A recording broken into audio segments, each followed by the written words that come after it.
मुंबईसह उपनगरामध्ये सलग दुसऱ्या दिवशी पावसाचा जोर कायम आहे। ठाणे, कल्याण, डोंबिवली आणि अंबरनाथ, बदलापूरमध्ये मुसळधार पावसाची हजेरी। दक्षिण मुंबईत मुसळधार पावसामुळे समुद्र खवळला। दृश्यमानता कमी झाल्याने संपूर्ण परिसर धुक्याच्या चादरीत हरवला। पुढील काही दिवस मुसळधार पावसाची शक्यता असल्याने नागरिकांना सतर्कतेचा इशारा। हवामान विभागाने वर्तवलेल्या अंदाजानुसार मुंबईतील पूर्व आणि पश्चिम उपनगरांमध्ये जोरदार पावसाची हजेरी। सखल भागांमध्ये पाणी साचल्याने वाहतुकीवरही परिणाम।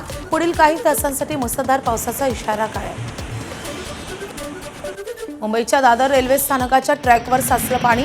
मुंबईच्या दिशेने जाणारे लोकल 10 ते 15 मिनिटे उशिराने, ऐन कार्यालयीन वेळेत लोकल उशिरा धावत असल्याने चाकरमान्यांचे हाल। मुंबईतील पश्चिम आणि हार्बर मार्गिकेवरील लोकल 10 ते 15 मिनिटे उशिराने, मध्य रेल्वेच्या स्लो ट्रॅकवरील लोकल 20 मिनिटे तर फास्ट ट्रॅकवरील लोकल 10 मिनिटे उशिराने।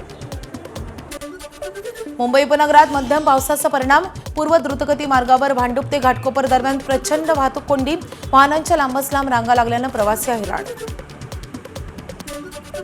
मुंबईतील पश्चिम उपनगरामध्ये रिमझिम पावसाची हजेरी।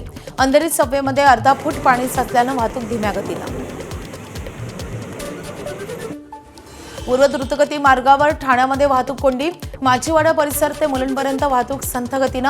कोपरी गावात सखल भागात पाणी साचल्यामुळे वाहन चालकांची तारांबळ।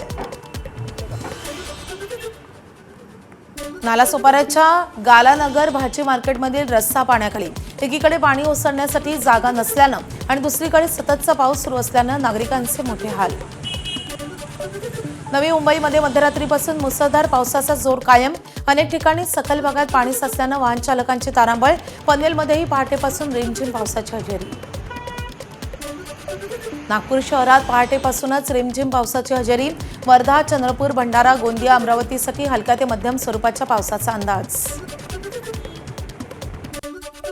यवतमाळ जिल्ह्यात तुरळक पाऊस। पेरणीसाठी हा पाऊस पुरेसा नसल्यामुळे शेतकऱ्यांवर संकट। वातावरणात गारवा पसरल्यामुळे उकाड्यापासून त्रस्त असलेल्या नागरिकांना मात्र दिलासा। लातूरमध्ये रिमझिम पावसाची हजेरी। खरीप पेरण्या खोळंबल्यामुळे शेतकरी अजूनही जोरदार पावसाच्या प्रतीक्षेत। पर्यटन नगरी लोणावळ्यामध्ये जोरदार पावसाची हजेरी। गेल्या 24 तासात 113 मिलीमीटर पावसाची नोंद। गेल्या वर्षी लोणावळ्यामध्ये 2061 मिलीमीटर पावसाची नोंद झाली होती, तर यंदा केवळ 586 मिलीमीटर पावसाची नोंद झाली आहे। तळकोकणातही मुसळधार पावसाचा तडाखा।